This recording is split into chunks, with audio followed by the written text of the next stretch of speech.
मांग करता हूं और इसके साथ ही जो सीएचए के साथी लंबे समय से आंदोलन कर रहे हैं, मैं सरकार से गुजारिश करता हूं कि सहानुभूतिपूर्वक इनकी मांगों पर विचार करके और इनकी समस्या का समाधान करें। सभापति महोदय, दुनिया विश्वास पे टिकी हुई है। हमारे यहाँ पे शादी ब्याह भी होते हैं तो विश्वास पे होते हैं, और हमारे यहाँ पे जबान के ऊपर लोग अपनी जान तक दे देते हैं। ये मेरे हिंदुस्तान का इतिहास रहा है। लेकिन मुझे बड़े अफसोस के साथ कहना पड़ रहा है सभापति महोदय, मैं 4 साल से मांग करता आ रहा हूं प्रत्येक सत्र में कि जिस प्रकार से 22 राज्यों में अलग अलग कानून बना करके राजस्थान के युवाओं को रोजगार पाने से रोका जा रहा है, तो या तो केंद्र सरकार कानून बना के और उन कानून बने हुए उन कानूनों को स्टेट ने जो बनाए उनको निष्प्रभावी करे, जिससे राजस्थान के बेरोजगार को भी रोजगार मिले। और अगर ऐसा नहीं है तो राजस्थान की सरकार भी बिल लाए, कानून बनाए, जैसे बिहार में बनाया, हरियाणा में बनाया, अन्य राज्यों में बना हुआ है, तो सरकार भी कानून बनाए जिससे कि राजस्थान के स्थानीय जवानों को सरकारी नौकरियों में 90 से 100% आरक्षण मिले, प्राइवेट कंपनियों में कम से कम 75% आरक्षण मिले। और अफसोस की बात है सभापति महोदय, राज्यसभा चुनाव के वक्त मुख्यमंत्री जी ने स्वयं मुझे वचन दिया था कि जल्दी ये बिल ला करके और हम ये कानून बनाएंगे।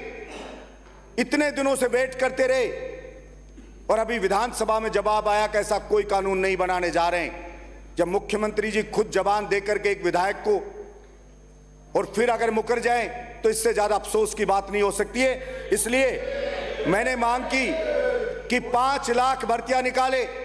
चुनाव के वक्त घोषणाएं हो जाती हैं, अभी कहा गया कि 1,82,000 भर्तियां निकाली हैं। हमने कहा भर्ती कैलेंडर जारी करे कि ये भर्ती तुरंत डेट दे एग्जाम की, फिर रिजल्ट की डेट दे, फिर ज्वाइनिंग की 6 महीने में डेट दे, जब तो हम मानेंगे कि सरकार की नीयत साफ है। वरना घोषणाओं में क्या रखा है, केवल घोषणा करने से 5 लाख की वो भर्तियां निकाले। भर्ती प्रक्रिया में इतनी विसंगतियां हैं सभापति महोदय, कोई भी भर्ती निकले, कभी किसी में 10 जो क्वेश्चन है वो गलत आते हैं, किसी के 20 के आंसर गलत आते हैं, फिर उनको डिलीट कर दिया जाता है। क्या मजाक चल रहा है कि एक पेपर बनाने वाला है वो पेपर ये नहीं बना सकता कि ये क्वेश्चन सही है या नहीं है, इनका आंसर सही है नहीं है, आंसर की जारी कर दी जाती है, फिर डिलीट कर दिया जाता है, गलती हो गई है। तो क्या मजाक कर रही है एजेंसियां, जो कैसे ये पेपर लीक नहीं होगा। जो इतने लापरवाह लोग अगर एग्जाम कराएंगे तो ये पेपर लीक कभी नहीं रुकने। और ये टफ पेपर क्यों दिया जाता है सभापति महोदय, इसलिए दिया जाता है कि पढ़ने वाला बच्चा कांस्टेबल में भर्ती होना चाहता है, आईएएस का पेपर पकड़ा दिया, वो पढ़ेगा, उसका लेवल वही है, तो वो सेलेक्ट कैसे होगा, सोल्व कैसे करेगा। और जिसने पेपर चुरा लाया वो सोल्व करके दे देगा, उसका सिलेक्शन हो जाएगा, वो थानेदार बन जाएगा, वो अधिकारी बन जाएगा, और वो बेचारा अपने घर रोता चला जाएगा। सभापति महोदय, मजाक चल रहा है राजस्थान के अंदर। लेकिन मैं कहना चाहता हूं राजस्थान की सरकार को कि आपने बलजीत यादव की सहन शक्ति को देखा है, बलजीत यादव के सीने में धड़कती हुई आग को आपने नहीं देखा है शायद। और मैं बलजीत यादव ऐसी सदन में आज घोषणा करता हूं, 2 बार सूर्य उदय से सूर्य अस्त होने तक मैं दौड़ा कि सरकार का ध्यान आकर्षित करवाऊं, सड़क पे दौड़ के भी करवाऊं, विधानसभा में भी करवाऊं। पता नहीं क्यों सरकार को हमारी आवाज, हमारी पुकार, गरीब की सिसकी, उसके टूटे हुए सपने की सिसकी सुनाई नहीं दे रही है। इसी सदन में आज मैं घोषणा करता हूं 16 तारीख से 200 की 200 विधानसभा के मुख्यालय पे बलजीत यादव वही काले कपड़े पहन के दौड़ लगाएगा इन्हीं बेरोजगार किसान और मजदूरों की मांगों को लेकर के, ताकि सरकार चेते और हमारी मांगों को सीरियस ले और मुख्यमंत्री जी मुझे दिया हुआ अपना वचन निभाए और जल्दी बिल ला करके वो कानून बनाए। और सभापति महोदय, कोचिंग के लिए घोषणा की, पहले 10,000 को फ्री कराते थे, अब हम 25,000 को करा देंगे। गरीब को, मजदूर को हम ऐसे करा देंगे, SC ST OBC को करा देंगे, BPL में करा देंगे। कितने लोग BPL के अंदर हैं जनरल के, ओबीसी के जिनको कोचिंग कराओगे, अरे आप 25,000 को कराओगे। बलजीत यादव विधायक है, निर्दलीय, मैं फ्री कोचिंग मेरे बहरौड़ में मैंने चालू की है, इवन 10th 12th के लिए भी चालू की है कि साइंस का बच्चा भी पढ़े। वही कॉलेज के प्रोफेसर, स्कूल के लेक्चरर, बात करके बहुत सारे लोग होते हैं जो गरीब के बच्चों को फ्री पढ़ाते हैं, मैंने चालू की है। जब बलजीत यादव चालू कर सकता है तो क्या राजस्थान की सरकार नहीं चालू कर सकती? मैंने मेरे यहाँ पे सरकारी स्कूल खोल रखे हैं, प्राइवेट स्कूलों में जाओ, लूट मचा रखी है प्राइवेट स्कूल वालों ने, लेकिन सरकारी स्कूलों की हालत ऐसी है। सभापति महोदय, मैं पूछना चाहता हूं सरकार से, अरे सरकारी स्कूल में एक चपरासी नहीं है, चपरासी नहीं है तो स्कूल में झाड़ू कौन निकालेगा, उसकी सफाई कौन करेगा, मेंटेनेंस कैसे होगा? तो गाड़ी आपने ले ली 1 करोड़ की। सदन का समय 8:15 तक बढ़ाया जाता है। धन्यवाद सभापति महोदय। गाड़ी आपने खरीद ली मर्सिडीज के 1 करोड़ की लेकर के आ गए, सर्विस की उसकी करा नहीं रहे हो, मेंटेनेंस करा नहीं रहे हो, टायर अगर उसका घिस गया तो टायर बदला नहीं रहे हो, तो वो 1 करोड़ की वो चलेगी क्या? तो मजबूर चाहे 800 है वो भी उससे अच्छी रहेगी। इसलिए मैं सरकार से कहना चाहता हूं, ज्यादा बजट नहीं लगता। सभापति महोदय, मैं निर्दलीय विधायक हूं, मेरे क्षेत्र के स्कूल में गार्डन बना रहा हूं, ट्रैक बना रहा हूं और स्विमिंग पूल तक सरकारी स्कूल में मैं बना करके छात्रों को दे रहा हूं। तो जब बलजीत यादव दे सकता है तो सरकार क्यों नहीं दे सकती? लेकिन सभापति महोदय, पैसा वहां खर्च किया जाता है जहां मोटे आसामियों से माल आ जाता है। सभापति महोदय, राजस्थान की जनता की अगर कोई वास्तव में एसेट है, ताकत है, तो अभी इस वक्त एक जमीन नहीं है हिंदुस्तान में, और वो जमीन का जो बैंक है, लैंड बैंक है, वो मेरे राजस्थान के पास है। अब नजर उसके ऊपर पड़ गई है पूंजीपतियों की, और इसलिए लुटाने में लग गए। उस अडानी को सोलर पार्क बनाने के लिए 1.5 लाख बीघा जमीन देने की तैयारी सरकार कर रही है। अडानी के लिए बिल आ जाएगा कि कितनी जमीन ले लो, रिलायंस ले लो, कोई भी ले लो, टाटा ले लो, लेकिन यहां के बेरोजगार युवाओं के लिए बिल नहीं आएगा। यहां घर से भागने वाली छोरी को भगाने के लिए बिल आ जाएगा कि माँ बाप नहीं रोक सकते, भागने दो इस बच्ची को, माँ बाप का मुंह काला कर देने दो, लेकिन बेरोजगारों के लिए नहीं आएगा, किसानों के लिए नहीं आएगा। तो मैं सरकार से मांग करता हूं कि आप इतने ज्यादा अहंकार में ना रहें। जो जनता बनाती है वो जनता उतार भी देती है, जो सरकार बात गंभीरता से जनता की नहीं लेती है उसको आगे खामियाजा भुगतना पड़ता है। आपको भी खामियाजा भुगतना पड़ेगा। शरीफ लोग समय आने पे जवाब देते हैं, पता नहीं लगता है व्यक्ति को कि नीचे से जमीन खिसक रही है, उसको लगता है सब कुछ अच्छा अच्छा चल रहा है, लेकिन ऐसा है नहीं।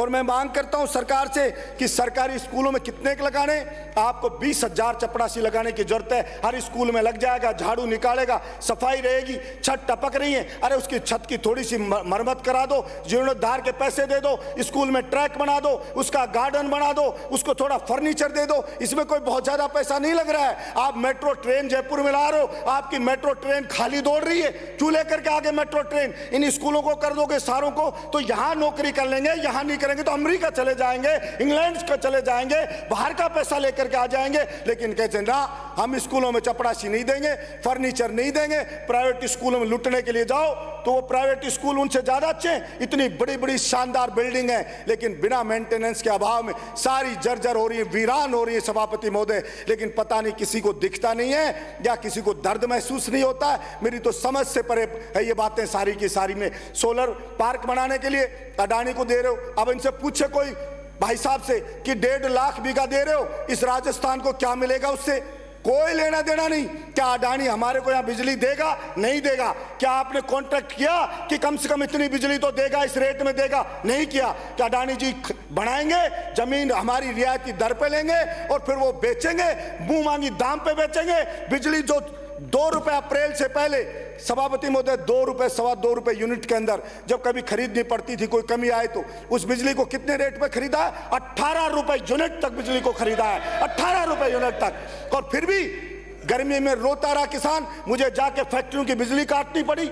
अब भाई गांव में बिजली दो, बच्चा पढ़ना चाहता है तो बिजली नहीं है, बिलख रहा है बेचारा गर्मी के अंदर, पर कोई चिंता नहीं। शहर में एसी में सोते हैं हम, हमें पता ही नहीं गांव में कौन रो रहा है, कौन तड़प रहा है, किसको क्या दर्द है, किसी को परवाह ही नहीं है, क्योंकि हमें खुद महसूस नहीं हो रहा। इसलिए मैं सरकार से कहना चाहूंगा कि ऐसा नहीं समझे कि कोई समझता नहीं है। हम भी अब समझने लगे, जब विधानसभा में आए पहले सोचते थे क्यों हो रहा है, अब समझने लग गए कि खेला क्यों होता है, इसके पीछे कोई ना कोई कारण होता है, ऐसे ही खेला नहीं होता है। अगर मन में आए जहाँ जरूरत नहीं है वहां पे भी फंड लुटा दो, जरूरत ही नहीं है। जहां पे सड़क बनानी है वहां सड़क का पैसा नहीं मिलेगा, जहां सड़क चमाचम है कि यहाँ करोड़ों ले जाओ, इसके ऊपर से ले जाओ। मेरी समझ से बाहर है कि अभी बता रहे थे कई सदस्य कि साहब टूटी हुई सड़क बन नहीं रही है, जिस सड़क को बनाने की जरूरत नहीं है उसी पर डामर डाल के पैसे उठा रहे हैं। तो ये सारा का सारा खेल कमीशन खोरी का खेल है, सारा का सारा। सभापति महोदय, अब ये आवारा किसान के लिए मैंने कहा भाई किसान को आप पानी दे दो, उसको बिजली दे दो।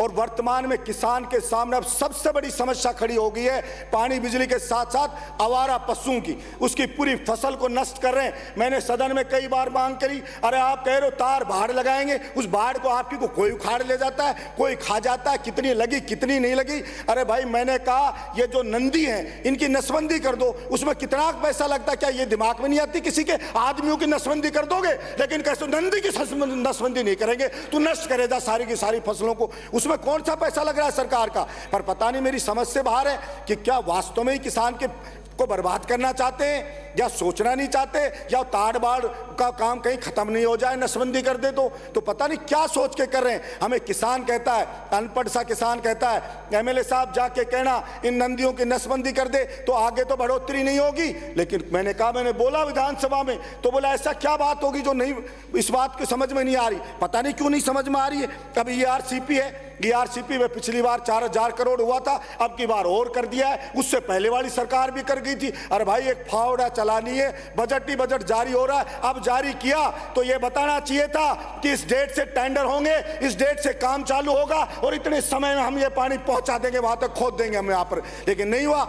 हमारे प्रधानमंत्री जी भी आए तो और दिलों की धड़कनें बढ़ा गए, उन्होंने कहा एक समिति बना दी है और अब ये समिति रिपोर्ट देगी, दूसरे स्टेट मध्य प्रदेश से वार्ता होगी, फिर इस पे काम आगे बढ़ेगा। अरे भाई ये पंजाब से हमारा विवाद है, उस पर कुछ नहीं हो रहा है, दिल्ली से यमुना का विवाद है पानी का, उस पर कुछ नहीं हो रहा है, हरियाणा से विवाद है, उस पर कुछ नहीं हो रहा है, वो पानी तो आया नहीं। अब ये चंबल जो आ रही थी जिसमें खतरे के निशान से बह रही थी, गंगा जी में जाके पूरे समुद्र में गिर रही है, तो मध्य प्रदेश क्या करेगा भाई? मध्य प्रदेश को अगर ज्यादा है तो रोक ले उस पानी को, क्यों बाढ़ आने दे रहा है और बह के जा रहा है तो उसमें दिक्कत नहीं है, समंदर में गिर जाएगा, लेकिन राजस्थान का किसान पिसाया मर जाएगा, उसको पानी नहीं पीने देंगे। ऐसे कैसे चलेगा? ये केवल और केवल राजनीति करते जाओ और मरे बेचारा किसान मजदूर मरता जाए, लुटता जाए। समर्थन मूल्य पे फसल आएगी तो कहेंगे अभी नहीं खरीदेंगे, और जब वो किसान बेचारे की फसल दूसरे ले जाएंगे, लाला जी खरीद लेंगे, मजबूर होकर बेच देगा, फिर क्या खरीद चालू करेंगे? खरीद करेंगे तो जो राजस्थान देश का 45% बाजरा मेरा राजस्थान अकेला पैदा करता है, लेकिन उस बाजरा को समर्थन मूल्य पे नहीं खरीदेंगे। हमारे बगल के स्टेट के अंदर बाजरा 2300-2400 रुपए के अंदर खरीदा जा रहा, 2400 रुपए क्विंटल में, और यहाँ पे 1200 रुपए में बेचने को तैयार है किसान, बेचारा 1200 पे बेचने को मजबूर है, वो बिक रहा है लेकिन उसको नहीं खरीदेंगे। इसी तरह मैं मांग करता हूं सरकार से कि किसान को पूरी उसकी फसल का दाम मिले और किसान का समर्थन मूल्य क्या होता है? मिनिमम प्राइस है, मैक्सिमम प्राइस नहीं है, मिनिमम प्राइस। क्या वो भी सरकार नहीं देना चाहती कि मिनिमम प्राइस से भी आधी रेट पे बेचने को मजबूर है? लेकिन पता नहीं क्यों कि किस सब के लिए बजट है, हजारों करोड़ ले जाओ उनके लिए बजट है, लेकिन किसान के लिए बजट नहीं है, जवान के लिए बजट नहीं है, गरीब के विद्यार्थी पढ़ने वाले के लिए बजट नहीं है। कभी कह देते हैं लाल डोरे के लिए मांग करी, किसान ने बेचारे ने मकान, बस खत्म कर रहा हूं सभापति, एक मिनट खत्म कर रहा हूं सभापति, मुझे पता है मेरी बात बहुत कड़वी सी लग रही है पर एक मिनट में। लाल डोरे के लिए आबादी बढ़ गई, कब से लाल डोरा निश्चित है, लेकिन उसको पट्टा नहीं मिल रहा है, प्रशासन गांव के संग पट्टा मिल नहीं रहा है क्योंकि आबादी का लाल डोरे का विस्तार नहीं करो। अरे बरसों हो गए, क्या लोग बढ़े नहीं, जनसंख्या बढ़ी नहीं, ये बात समझ में नहीं आ रही, लेकिन उस लाल डोरे का विस्तार नहीं कर रहे हैं। विस्तार नहीं करोगे तो उसको पट्टा नहीं मिलेगा। इसलिए मैं सरकार से मांग करता हूं कि उसका भी करे। और एक वीसी खेलने का एक नया ट्रेंड चल गया आजकल, ये कोरोना भगवान क्या है, यहाँ पे आकर के वीसी छोड़ गए। अब मन में जो ले बैठ जाता अधिकारियों को, आज वीसी है 4 घंटे इसकी, फिर 4 घंटे इसकी, 2 बार सभापति महोदय वीसी चलती है, सब कुछ एकदम जाम हो जाता है, सारा प्रशासन वीसी में लग जाता है, प्रिंसिपल को वीसी बुला लेते हैं, टीचर से तरह तरह की सूचनाएं मांगते हैं, वो बच्चों को पढ़ाई कैसे हर काम में लगा दिया, तो टीचर को पढ़ाई करने दे, पढ़ाई हो। और 3rd ग्रेड के टीचर है, ये बरसों से बाहर पड़े, इनको भी मौका दे अपने